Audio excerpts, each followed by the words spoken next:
हम सभी यहाँ जितने लोग उपस्थित हैं, साहब दीदी के सानिध्य में बैठे हैं, हम सभी मिलकर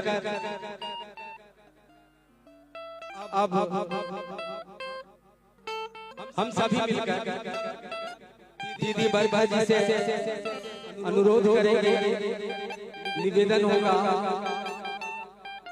सौभाग्य मेरा है कि मैं दीदी बरखा जी के कंधे से धैर्य की झोली और साहब दीदी के संकल्प की झोली टंगी है, जिसमें साहब दीदी के संदेश ही संदेश भरे हैं, जो उनके कंधे से टंगी झोली है। सौभाग्य मिला है मुझको अपने शिव गुरु के सानिध्य में आयोजित इस कार्यक्रम में इस मंच पर आहूत करने का। मैं निवेदन करूंगा उनसे, दीदी बरखा जी से, कि वो हम लोग के पीछे आए और अपने कंधे से टंगे धैर्य की जो झोली है उससे निकाल के हम सबों को कुछ दें, ताकि हम सबों का कल्याण हो सके। दीदी बरखा हमारे आपके बीच शीघ्र ही उपस्थित तो हैं ही, वो यहाँ तक आ जाएंगे, मंच तक आ जाएंगे और इनसे हम सुनेंगे, आओ चले शिव की ओर, आओ चले शिव की ओर, और शिव गुरु पर जिज्ञासाएं एवं समाधान भी करेंगे।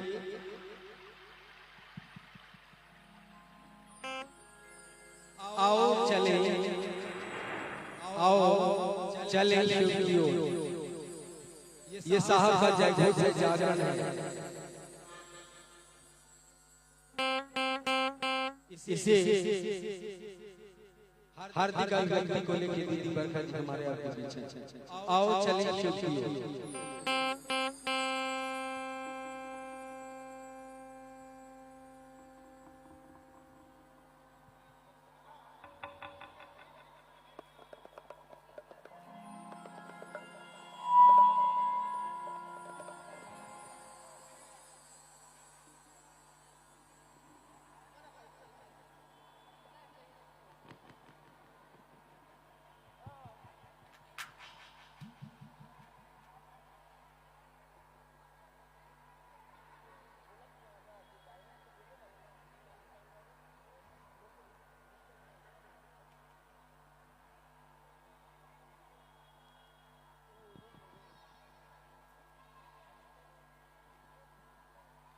जो जहाँ है वहीं पे शांति बनाए रखें। ये सौभाग्य का पल है दीदी बरखा को सुनने का, हम सबों के लिए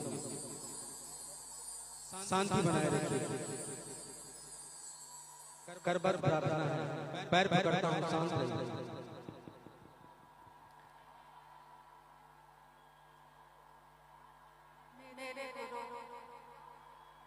महेश्वर शिव को मेरा प्रणाम है। इस काल के प्रथम शिव के शिष्य और हम सबों के परम आदरणीय हमारे वरेण्य साहब श्री नीलकंठ के चरणों में मेरा प्रणाम है। शिव शिष्यता का विस्तार करने वाली हमारी दीदी नीला माता जी शक्ति स्वरूपा, उनको मेरा प्रणाम है। और इस मैदान में कोलकाता में उपस्थित आप सभी गुरु भाई और गुरु बहन के चरणों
से कहा कि पास आइए कि हम नहीं आएंगे बार बार।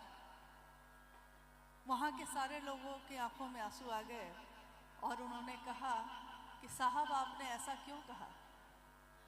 तो उन्होंने कहा कि शायद आप लोगों के पास बहुत समय होगा, लेकिन इस जीवन का क्या, मेरे पास समय कम है, आज मैं उपलब्ध हूँ, मेरे पास आइए।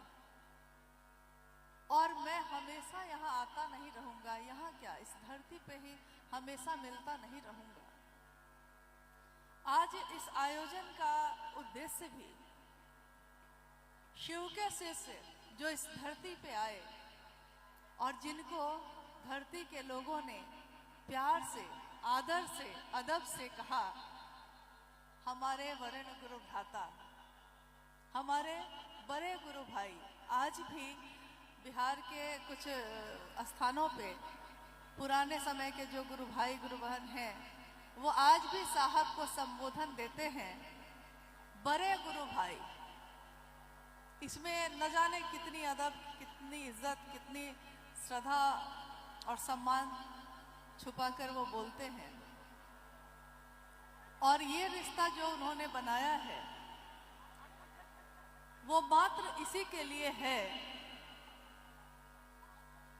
कि जिन शिव को उन्होंने अपना गुरु बनाया था वो शिव इस दुनिया के प्रत्येक दिलों में स्थापित हो जाएं, हर दिल में स्थापित हो, हर दिल में उस शिव की गूंज हो। आपने अभी सुना शिव शिष्यता की पृष्ठभूमि, व्याप्ति और प्रयोजन पे भाई सोमेंद्र जी आपको बता रहे थे। कल रात्रि में इसी मैदान में हम लोग आए थे और हम लोगों ने उस दिन को याद किया जिस दिन इस कोलकाता में साहब और दीदी पधारे थे अपने गुरु शिव का संदेश लेकर। 27 जनवरी 2001 उस महोत्सव में कल मैंने पूछा कि कितने लोग थे, तो लोगों ने कहा कि 150। तो हम लोगों ने कहा कि बहुत थे, कम नहीं थे उस समय के अनुसार, क्योंकि इस धरती पे जब पहला शिव गुरु महोत्सव साहब हरिंदरनंद जी ने किया था वो गढ़ बरवारी के शमशान में किया था। और उस धरती पे जब शिव गुरु महोत्सव का आयोजन हुआ था तो उस आयोजन में आप जानते हैं कितने लोग थे? पहले शिव गुरु महोत्सव में मात्र 13 लोग थे, मात्र। और उस जगह पर बैठकर साहब ने कहा था कि आज जो ये 13 शिव के शिष्य हैं, आने वाले समय में ये 13 करोड़ होंगे। लोगों ने विश्वास नहीं किया। लोगों ने कहा कि यहाँ तो एक शिव शिष्य नहीं हो रहा है, नहीं बन पा रहा है, कल को इतने लोग होंगे, ये विश्वास नहीं होता। लेकिन ये हम लोगों की अनुभूति है, हम ही नहीं काफी लोग इस बात के साक्षी हैं कि साहब ने जो भी कहा वो हुआ जरूर, चाहे उस समय हुआ हो, चाहे कुछ समय के बाद हुआ हो। तो आज पूरे भारत भूखंड में शिव गुरु की शिष्यता व्यापक होती चली गई है, विस्तार पा रही है। और उसी कड़ी में आज ये शिव गुरु महोत्सव का आयोजन किया गया है कोलकाता में। हमारी दीदी नीलम आनंद जी शिवलीन हुई थी 17 जून 2005 में और हमारे बड़े गुरु भाई, हमारे वरेण्य गुरु भ्राता वो शिवलीन हुए 4 सितंबर 2022 को। अपने जीवन के अंतिम क्षण तक उन्होंने भी सिर्फ शिव की ही बात की, दीदी नीलम आनंद जी ने भी सिर्फ शिव की ही बात की। और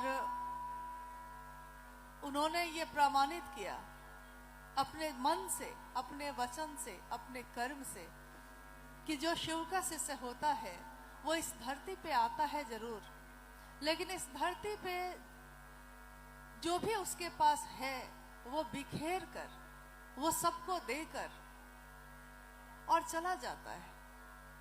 लेकिन साहब ने एक बार कहा था कि जो ऊर्जा शिव की इस धरती पे आ जाती है वो फिर लौटती नहीं है। और शिव के शिष्य के रूप में, उनके रूप में जो ऊर्जा इस धरती पे उतरी, वो हमारी अनुभूति है, हमारा विश्वास है कि वो ऊर्जा, शरीर जरूर खत्म हुआ है लेकिन वो ऊर्जा कहीं नहीं गई। वो लगातार हम लोगों को संबल दे रहे हैं, लगातार हम लोग को इस रास्ते पे चला रहे हैं। और उनका जो संकल्प है कि शिव ही हमारी गति है, शिव ही हमारे गुरु हैं, शिव ही हमारे सब कुछ हैं, ये लगातार लोगों के दिल में गहराता चला जा रहा है।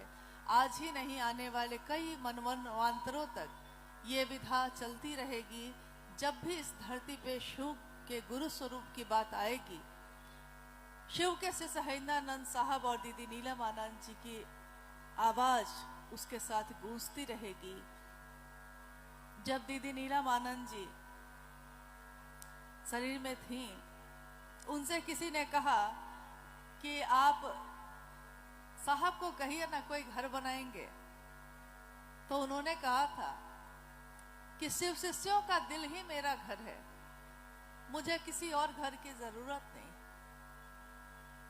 साहब से एक बार लोगों ने यही कहा तो साहब ने कहा कि अच्छा बताओ, एक घर बनाकर मैं क्या करूंगा?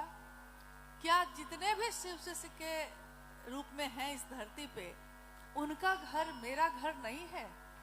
क्या वहां मुझे रहने को नहीं मिलेगा या वहां भोजन नहीं मिलेगा? तो जब संसार में इतने घर पहले से हैं तो एक नया बनाकर और क्या करना है? देखिए कितनी बड़ी बात उन्होंने कही। बात तो हम भी करते हैं, आप भी करते हैं, लेकिन हम लोग समझते कितना है। उन्होंने शिव से जुड़ने के लिए रास्ता बनाया, एक ऐसा रास्ता जिसका नाम उन्होंने दिया राजमार्ग, शिव का राजमार्ग। जैसे आप यहाँ की पतली पतली सड़कों से निकलकर जब मुख्य मार्ग पे आते हैं तो आप देखते होंगे कि आपकी गाड़ियां लगातार चलने लगती हैं, ट्रैफिक जाम नहीं होता, कहीं कोई अवरोध नहीं है, कहीं कोई बाधा नहीं है। साहब ने यही बताया कि आप अपने जीवन के पगडंडियों से निकलकर उस मुख्य मार्ग पे आइए, उस मुख्य धारा पे आइए, शिव की तरफ जो धारा जाती है, शिव की तरफ जो रास्ता जाता है। और ये सच है, अभी जो भाई कह रहे थे कि कारवां बनता चला गया, साहब अकेले ही चले थे।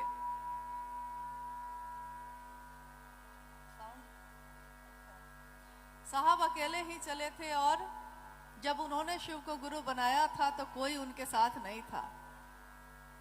धीरे धीरे धीरे धीरे लोग आते चले गए, कारवां बनता चला गया। मैंने कहीं पढ़ा था कि लाख तूफान आते हैं, लाख तूफान आए, लेकिन ये दिया जलता रहा। साहब के जीवन में, एक शिव शिष्य के जीवन में सारे झंझावात आए, सारे परेशानियां आई, सारी समस्याएं आई, लाख तूफान आए, मगर ये दिया जलता रहा। नजर मंजिल पर थी, इसीलिए ये कारवां चलता रहा और आज भी चल रहा है। नजर अगर मंजिल पे हो, ये बहुत बड़ी बात होती है, क्योंकि यात्रा तो हम और आप रोज करते हैं, लेकिन अगर यात्रा करने से पहले, शुरू करने से पहले अगर आपको पता हो कि जाना कहाँ है, मंजिल कहाँ है, तब आप रास्ते को ढूंढ लेते हैं, रास्ता तय कर लेते हैं। और उस रास्ते पे आपको असंख्य लोग मिलते हैं, न जाने कितने लोग मिलते हैं, न जाने कितनी जगहें, कितने स्थान, कितनी फुलवारियां मिलती हैं, लेकिन आपका मन उसमें फंसता नहीं है, क्योंकि आपके मन में मंजिल स्पष्ट है। मंजिल है भगवान शिव स्वयं, वो शिव खुद ही मंजिल है। गुरु के रूप में वो हमारा परिमार्जन करते हैं और धीरे धीरे अपने संपूर्ण शिव के रूप में मिलाने का काम करते हैं। तो जब मंजिल पता हो, रास्ता भी पता हो, एक दिन उपवन में हम लोग बैठ के बात कर रहे थे तो मुझे याद आया कि देखिए साहब ने कहा कि मंजिल है भगवान शिव स्वयं, रास्ता भी उन्होंने बनाया। क्योंकि आज तक के इतिहास में, हजारों वर्ष के इतिहास में, आज तक इस धरती पे अध्यात्म में शिव तक जाने का कोई रास्ता किसी ने नहीं बनाया था, जिसपे ऐसा रास्ता जिसपे सारे लोग एक साथ चल सकते हों। जाने का तो था, लेकिन कुछ विशेष लोगों के लिए था कि भाई जो शिव के शिष्य हैं, जो शिव के भक्त हैं, वो खुद गए। लेकिन धरती का एक एक आदमी जा सकता है, ऐसा कोई रास्ता आज तक बना ही नहीं। हमारे वरेण्य गुरुभ्राता ने वो रास्ता बनाया, जिसके बारे में अभी मैंने कहा कि उस रास्ते को उन्होंने नाम दिया शिव शिष्यता का राजमार्ग है। ये आज कितने आराम से हम सभी शिव को गुरु मानते हैं और तीनों सूत्रों के बारे में जानते हैं, तो तीनों सूत्र करते हैं और इस राजमार्ग पे आराम से चल रहे हैं। क्या आपने कभी सोचा है कि जहां कोई रास्ता बना हुआ नहीं था, उस रास्ते को बनाने में, एक पतली सी सड़क बनाने में, जो लोग उस सड़क को बनाने का काम करते हैं, उनका शरीर लहूलुहान हो जाता है। पत्थरों से, मिट्टी से, तारकोल से जगह जगह चोट खाता है। लेकिन जब सड़क बन जाती है, सारे लोग उस पे चलने लगते हैं, तब कोई रुक कर उसको सोचता नहीं है कि जिसने ये सड़क बनाई होगी कितने कष्ट से बनाया होगा। आज शिव शिष्यता के राजमार्ग पे हम सब चल रहे हैं, लेकिन जिस दिन ये राजमार्ग क्या एक पतली सी सड़क भी नहीं थी अध्यात्म में, तब साहब और दीदी ने मिलकर इस रास्ते को बनाने में अपने मन, प्राण, अपने लहू, अपने दिल की धड़कन, हर चीज को शामिल किया। आज रास्ता बन गया, सबके लिए बन गया और इस रास्ते पे सारे लोग चल रहे हैं। लेकिन क्या हम लोग को यही याद है कि इस रास्ते पे चलने के लिए, इस रास्ते को बनाने के लिए उन्होंने इस धरती पे कितने कष्ट सहे, अपनों से, परायों से, सबसे। लेकिन साहब ने अपनी अनुभूति को अपनी किताब आओ चले शिव की ओर में लिखा है कि जब जब मेरे जीवन में पीड़ा आई, मेरे गुरु शिव ने सदैव, यानी कि हमेशा, उस पे मरहम लगाने का काम किया, दवा लगाने का काम किया। घाव तो मिले संसार से, लेकिन शिव की दया ने उस पे मरहम लगाया, और ऐसा मरहम लगाया जिसके लिए उन्होंने लिखा कि शायद सबके साथ ऐसा होता है, उनके साथ जो शिव के शिष्य हैं, उनके साथ भी जो शिव के प्रिय हैं, या शिव जिनका प्रिय है, उनके साथ जिनके प्रिय शिव हैं, उनके साथ जो शिव के प्रिय हैं। तो उन्होंने जब ये लिखा था तो हम लोगों ने उनसे पूछा कि ये पंक्ति स्पष्ट नहीं हुई कि आप कह रहे हैं कि उनके साथ ऐसा होता है जिनके प्रिय शिव हैं या जो शिव के प्रिय हैं।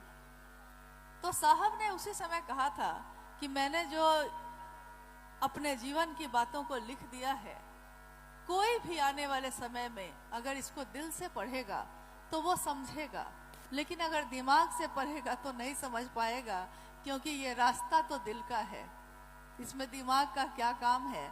उन्होंने कहा, समझाया कि आज मेरे प्रिय शिव हैं,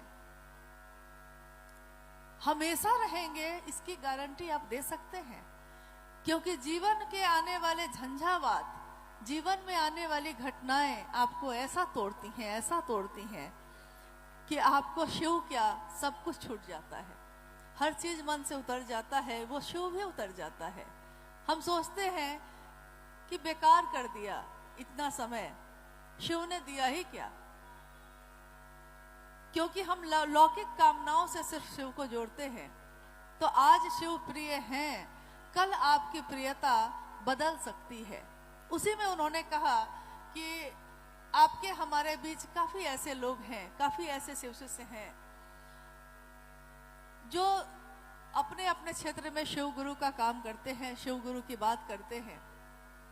वहां के स्थानीय लोग को लगता है कि मैंने शिव को तो देखा नहीं, मैंने साहब को तो देखा नहीं, तो मैं जिसको देख रहा हूं मैं क्यों नहीं उसी को पकड़ लेता हूं। तो लोग उसको पकड़ लेते हैं। फिर सिलसिला शुरू होता है, भैया प्रणाम, दीदी प्रणाम, ये सिलसिला शुरू होता है। धीरे धीरे अहंकार और सम्मान का भाव ऐसा पकड़ता है, ऐसा पकड़ता है कि आप समझ ही नहीं पाते कि आपका मन कब शिव के रास्ते पे चलते चलते कब खड्डों की तरफ चला गया, पता ही नहीं चला। तो साहब ने कहा कि अच्छा बताइए, अगर जीवन की किसी घटना पे, जीवन की किसी ऐसी परिस्थिति में वो व्यक्ति, वो शिव का शिष्य अगर टूट गया तो स्वाभाविक है उसके साथ जुड़े हुए सारे लोग टूटेंगे। लेकिन अगर कोई शिव को ही पकड़ता है तब क्या होगा? कोई अगर शिव को पकड़ ले तो फिर शिव उसको नहीं छोड़ते, और वहां कोई भटकाव भी नहीं है। शिव को सम्मान आपका चाहिए भी नहीं, न सम्मान की मांग है वहां, न अपमान का भय है, तो हम उसको दे भी क्या सकेंगे। तो उन्होंने कहा कि आज शिव आपके प्रिय है, कल ये प्रियता बदल सकती है, लेकिन अगर आपने ऐसा महादेव महादेव किया है धरती पे, आपने इतना शिव का नाम ले लिया है कि वो शिव ही खोजने लगा कि ये कौन है जो मेरी इतनी बात करता है, उस दिन आप शिव के प्रिय हो जाते हैं। और शिव के प्रिय जब आप हो जाएंगे तो ये प्रियता कभी नहीं बदलती। उन्होंने कहा कि क्या आपने किसी को देखा जो शिव का प्रिय हो? तो हम लोगों ने कहा कि अभी तक तो बस आप ही को देखा है जो शिव का प्रिय है, जिसने हमेशा इस धरती के लोगों को शिव की तरफ से देखा, महादेव की तरफ से देखा। समान दृष्टि, शिव की दृष्टि समान होती है। शिव के दरबार में सब एक जैसा स्थान पाते हैं। शिव के लिए सब प्रिय होते हैं, चाहे वो राक्षस हो, चाहे वो देवता हो, चाहे वो इंसान हो, चाहे वो पशु हो। तो उस शिव को अपना गुरु बनाने का आह्वान उन्होंने किया, और इस रास्ते पे चलते हुए उन्होंने कहा कि आओ चलते हैं शिव की ओर। जो आपका स्लोगन है, हमारा स्लोगन है कि आओ चले शिव की ओर। उन्होंने एक संगोष्ठी में, रांची में, ये बात उस समय कही जब उन्होंने लोगों से पूछा कि मैं अब जा रहा हूं। वो रुक गए मंच पे और उन्होंने कहा कि क्या आप लोगों को कुछ कहना है? लोग चुप रहे, किसी ने कुछ कहा नहीं। साहब ने कहा कि आपको कुछ नहीं कहना है, लेकिन मुझको कहना है। और उन्होंने सिर्फ यही पंक्ति कही, आओ चले शिव की ओर। बाद में जब हम लोगों ने पूछा कि आपने ये पंक्ति कही उस समय, तो उन्होंने कहा कि ये कोई उपदेश नहीं है, ये मेरे दिल की आवाज है, कहीं सुदूर वन प्रांतरों से आती हुई एक ऐसी आवाज जो आपको बुलाती है उस शिव की तरफ। और उन्होंने एक जगह कहा भी है, लिखा भी है कि शिव को मान लीजिए कि एक ऐसा चुंबक है जिसमें हम सब लोहे के टुकड़े के मानिंद है, और शिव के उस बलात् आकर्षण में, बहुत बड़े आकर्षण में हम सब खींचे चले जा रहे हैं शिव की तरफ। रास्ते में बाधाएं आती हैं, लेकिन उस चुंबक का आकर्षण इतना ज्यादा है, इतना ज्यादा है कि वो हम सबको खींच लेता है अपनी तरफ। और जब उसकी तरफ आप खींचते हैं तो रास्ते में चाहे लाख बाधाएं आए, चाहे लाख समस्याएं, आपका मन उस शिव की तरफ ही चलता है, कहीं और भटकता नहीं है। आइए हम लोग कुछ जिज्ञासाओं पे बात करते हैं, अगर आई हैं तो। आप जानते हैं ये गुरु का मंच है। एक निवेदन और है मेरा, चूंकि साहब के शरीर से जाने के बाद शिव गुरु महोत्सव में उसके बाद आज पहली बार मैं आ सकी हूँ। मेरा एक निवेदन है, और ये आज के लिए नहीं है, हमेशा के लिए है। हम शिव शिष्यों को हमेशा याद रखना होगा कि हमारे गुरु कौन है? शिव है। ये रास्ता किसने दिखाया है? साहब हरिंद्रानंद जी ने। ये शिव के शिष्यता, ये संपत्ति हम लोगों को किसने बांटी? आप लोग बोलिए, किसने बांटी? ये 3 सूत्र चलने का जो साधन, जो सहायक क्रिया दिया, वो किसने दिया? तो इस गुरु के मंच से सिर्फ महादेव को और साहब दीदी को ही प्रणाम होना चाहिए।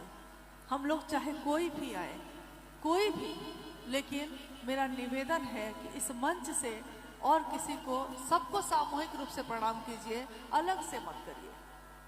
क्योंकि विशेष यहाँ बस एक ही है, वो साहब और वो दीदी जिन्होंने शिव का दर्शन कराया। साहब कहते थे कि दर्शन मेरा यहाँ करता कौन है? क्योंकि मैं तो चाहता हूँ कि मेरा दर्शन कोई करता, लेकिन लोग तो मुझको देखकर चले जाते हैं। एक बार उन्होंने कहा लोगों से कि क्यों आए हैं आप लोग? पैसा भी लग गया, समय भी लग गया, इतना में तो आप, इतने पैसे और इतने समय में आप कहीं महादेव का काम कर लेते। तो लोग कहते थे कि जी आपका दर्शन करने आए हैं। उन्होंने कहा कि मेरा दर्शन करता कौन है? क्योंकि मैं जो दर्शन देना चाहता हूँ, जो शिव की शिष्यता का दर्शन कराना चाहता हूँ, उसको करने में कहाँ किसी को इंटरेस्ट है? लोग मुझको देखते हैं और चले जाते हैं प्रणाम करके। उन्होंने कहा, हंस के कहा कि क्या मैं हेमा मालिनी हूँ कि मुझको देखकर चले जाते हैं लोग? तो खैर, और हम लोगों ने कहा कि आप उससे बहुत ऊपर हैं, आपकी खूबसूरती रूह महसूस करती है, वो देखा नहीं जा सकता है। वो कहते नहीं हैं कि एक एहसास है, ये रूह से महसूस करो, प्यार को प्यार ही रहने दो, कोई नाम ना दो। उनके प्रति हमारा सम्मान, उनके प्रति हमारी कृतज्ञता, ये एक ऐसा एहसास है, एक ऐसा प्रेम है जिसको हम नाम नहीं दे पाते, क्योंकि उनसे बड़ा मित्र कोई नहीं मिला, उनसे बड़ा मार्गदर्शक कोई नहीं मिला, उनके जैसा दिलवाला कोई नहीं मिला। तो शिव के शिष्यता में जो रास्ता उन्होंने दिखाया है, हम सब अहर्निश उस तरफ चले। आइए जिज्ञासाओं पे कुछ बात करने की कोशिश करते हैं।